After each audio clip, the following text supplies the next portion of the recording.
Doctor और तो अब दर्द भी घुटने टेकेगा। कांग्रेस पार्टी और गांधी परिवार के लिए एक बड़ा प्रशासनिक और राजनीतिक झटका सामने आया है।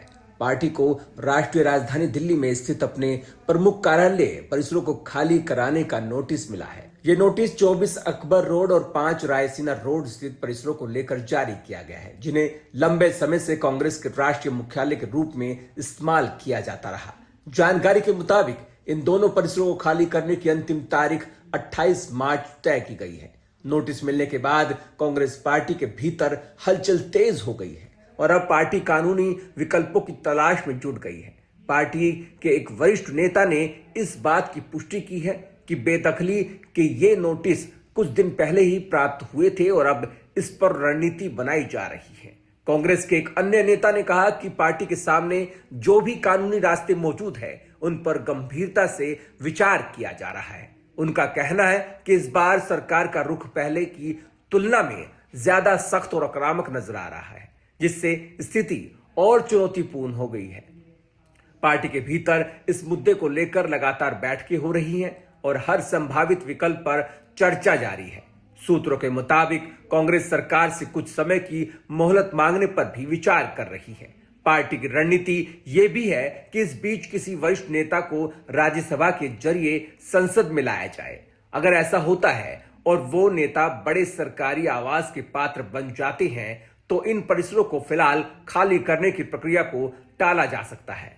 दरअसल सरकारी नियमों के अनुसार किसी भी राजनीतिक दल को नया मुख्यालय बनाने के लिए जमीन आवंटित होने के बाद पुराने सरकारी बंगलों को खाली करना अनिवार्य होता है। कांग्रेस को पहले ही दीनदयाल उपाध्याय मार्ग पर नया मुख्यालय बनाने के लिए जमीन दी जा चुकी है। इसके चलते संपदा निदेशालय ने काफी समय पहले ही 24 अक्टूबर रोड और 5 रायसीना रोड स्थित परिसरों का आवंटन रद्द कर दिया था। इसके बावजूद कांग्रेस इन परिसरों का इस्तेमाल करती रही, जिससे अब ये स्थिति उत्पन्न हुई है कि प्रशासन की ओर से ये कदम उसी प्रक्रिया का हिस्सा माना जा रहा है, जिसके तहत पुराने आवंटनों को समाप्त कर नियमों को लागू किया जा रहा है।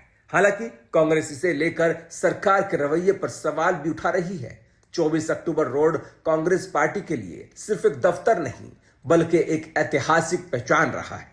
दशकों से ये परिसर पार्टी की गतिविधियों को केंद्र कर रहा है, जहां से कई बड़े राजनीतिक फैसले लिए गए और कई महत्वपूर्ण अभियान संचालित किए गए। इसी तरह 5 रायसीना रोड का परिसर भी संगठनात्मक गतिविधियों में अहम भूमिका निभाता रहा है।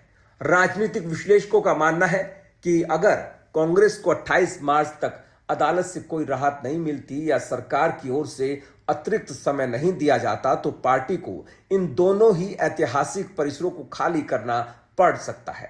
यह स्थिति कांग्रेस के लिए न केवल प्रशासनिक चुनौती होगी बल्कि भावनात्मक और प्रतीकात्मक रूप से भी बड़ा बदलाव साबित हो सकती है। इस पूरे घटनाक्रम के बीच कांग्रेस की कोशिश है कि किसी भी तरह से समय हासिल किया जाए ताकि या तो कानूनी राहत मिल सके या वैकल्पिक व्यवस्था पूरी तरह से तैयार की जा सके। फिलहाल पार्टी नेतृत्व इस मुद्दे पर सतर्कता से आगे बढ़ रहा है और हर कदम सोच समझकर उठाने की रणनीति पर काम कर रहा है।